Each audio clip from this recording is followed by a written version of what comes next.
ગુજરાતના સુપ્રસિદ્ધ શક્તિપીઠ અંબાજીમાં ભાદરવી પૂનમના મહામેળામાં આવતા લાખો શ્રદ્ધાળુઓની સુરક્ષા અને સલામતી માટે અંબાજી મંદિર ટ્રસ્ટ દ્વારા એક મહત્વપૂર્ણ અને ઐતિહાસિક નિર્ણય લેવામાં આવ્યો છે। મંદિર ટ્રસ્ટે આ વર્ષે ₹10 કરોડનો વીમો લીધો છે। આ કવરેજ ગયા વર્ષની સરખામણીએ 3 ગણો વધારે છે। વીમાની ખાસિયત એ છે કે અંબાજીથી 50 કિલોમીટર વિસ્તારમાં થતા અકસ્માતો તેમાં આવરી લેવાયા છે, જેમાં ગુજરાત તથા રાજસ્થાનના 7 જિલ્લાઓનો સમાવેશ થાય છે। ગત વર્ષે માત્ર 20 કિલોમીટર સુધી કવરેજ હતું। કોઈ પણ યાત્રાળુનું માર્ગ અકસ્માત કે દુર્ઘટનામાં મૃત્યુ થાય તો પરિવારજનોને કોર્ટ દ્વારા નક્કી કરાયેલી રકમ આર્થિક સહાય રૂપે મળશે। વીમાનો લાભ લેવા માટે અકસ્માતનો ભોગ બનનાર વ્યક્તિના પરિવારે કોર્ટમાં ક્લેમ કરવાનો રહેશે।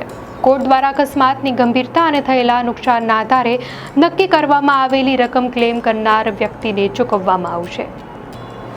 અંબાજી મંદિર ટ્રસ્ટનો આ નિર્ણય ભાદરવી પૂનમના મેળામાં આવતા લાખો શ્રદ્ધાળુઓ માટે એક મોટી રાહત છે। દર્શક મિત્રો, વધુ અપડેટ્સ માટે ધ લોકસત્તા ચેનલને સબસ્ક્રાઇબ કરો।